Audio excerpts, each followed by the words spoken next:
warahmatullahi wabarakatuh. Perkenalkan, nama saya Asri Yusria. Saya dari kelas 1B TK Medis Informasi Kesehatan. Di sini saya akan menjelaskan tentang konsep penyebab penyakit.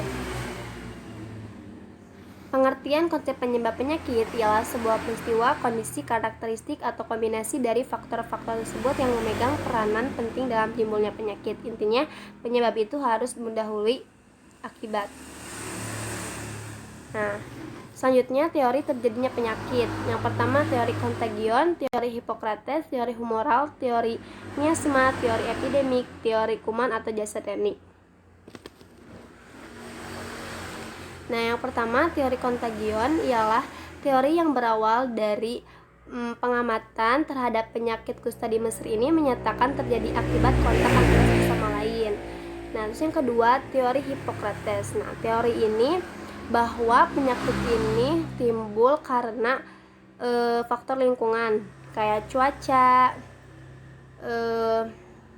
kayak air, udara, dan lain-lain. Yang ketiga teori humoral. Nah, teori ini berkembang di Cina, bahwa penyakit ini timbul akibat gangguan dari ketidakseimbangan cairan di dalam tubuh.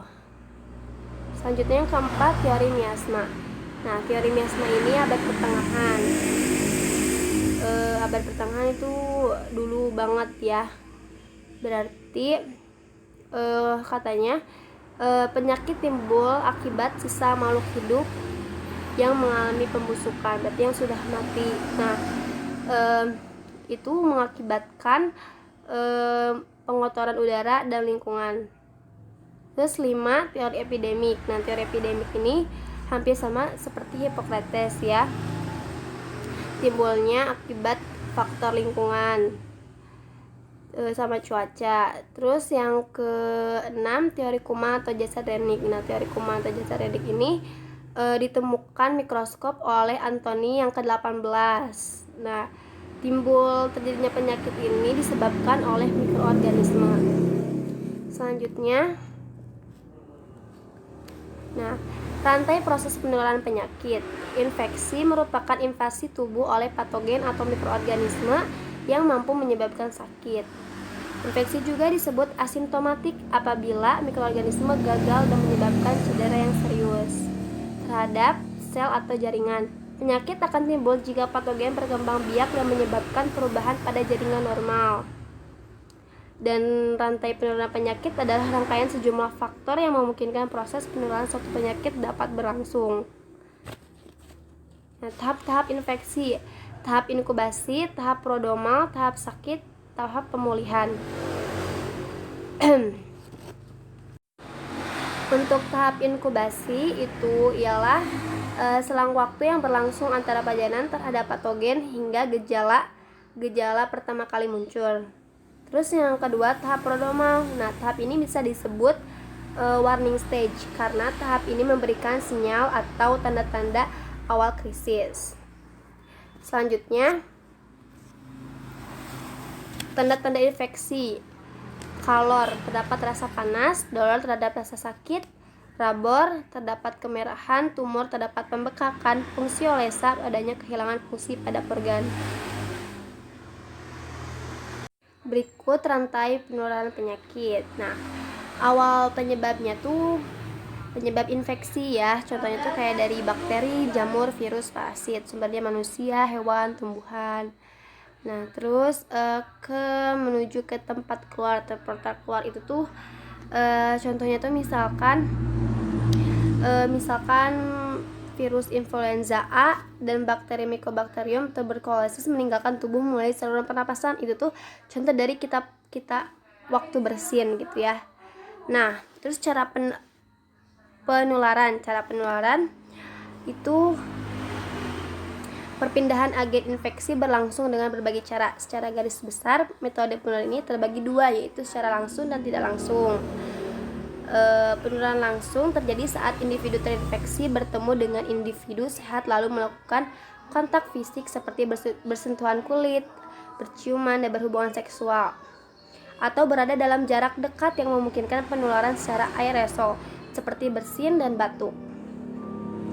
Walaupun individu terinfeksi dan individu sehat tidak berada di tempat yang sama, penularan dapat terjadi melalui suatu perantara. Perantara tersebut dapat melalui dengan udara, benda mati kayak makanan, air, pakaian, atau kendaraan gitu ya.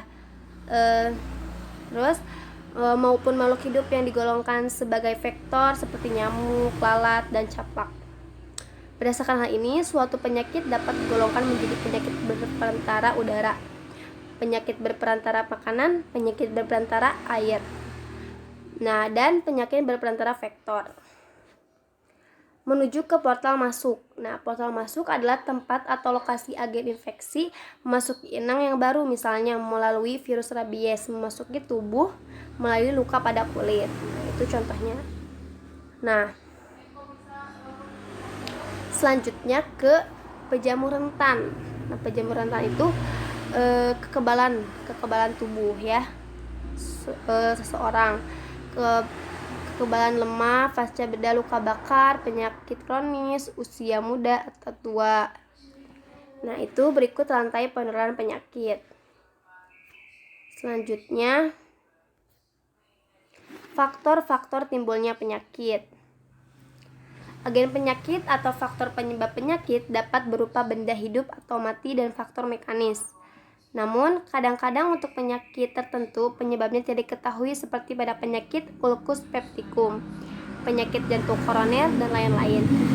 Agen penyakit dapat diklasifikasikan menjadi 5 kelompok, yaitu 1. Agen biologis, 2. Agen nutrisi, 3. Agen fisik, 4. Agen kimia, 5. Agen mekanis. Yang pertama untuk agen biologis. Agen biologis ini terdiri dari virus, fungi, bakteri, protozoa, dan matozoa. Dan yang kedua agen nutrisi. Agen nutrisi ini terdiri dari lemak, protein, mineral, karbohidrat, vitamin, dan lain-lain.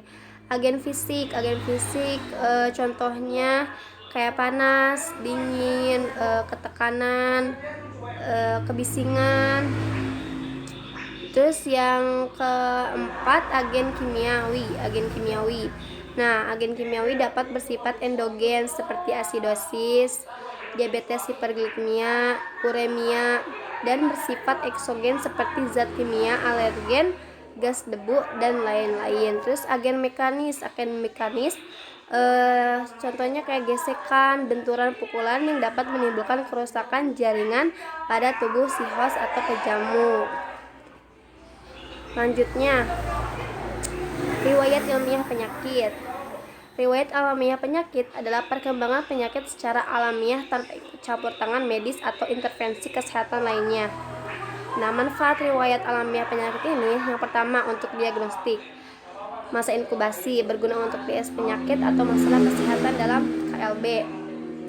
Terus yang kedua untuk pencegahan rantai penyakit yang tadi ya, terus memotong rantai, terus pemberantasan atau pencegahan penyakit. Terus yang ketiga untuk terapi, makin awal teks diberikan hasilnya makin baik.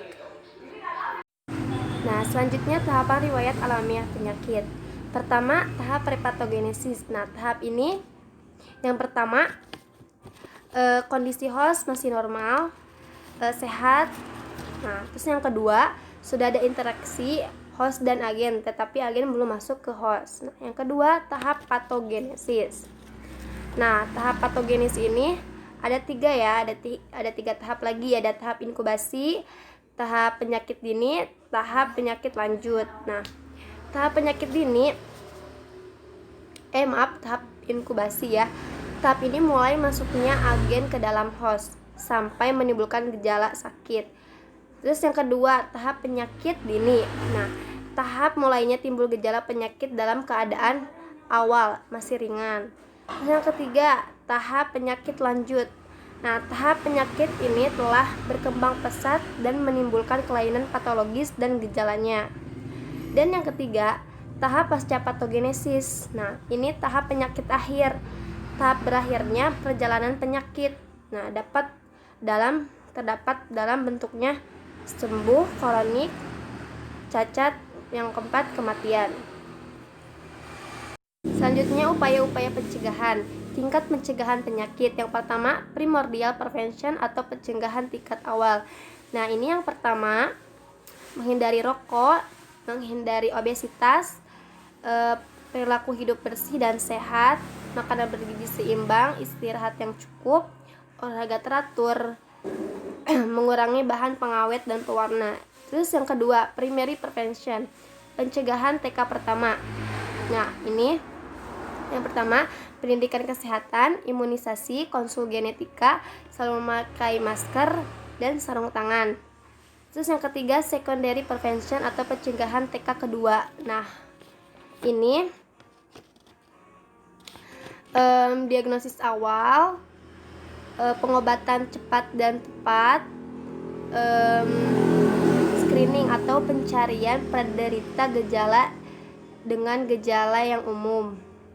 Terakhir, tertiary prevention, pencegahan TK ketiga. Nah, ini yang pertama, mencegah penyakit agar tidak bertambah besar, parah gitu ya. Terus yang kedua, mencegah kematian dan kecacatan. Terus yang ketiga, rehabilitasi fisik, mental, dan sosial. Cukup kesekian dari presentasi saya. Thank you for attention.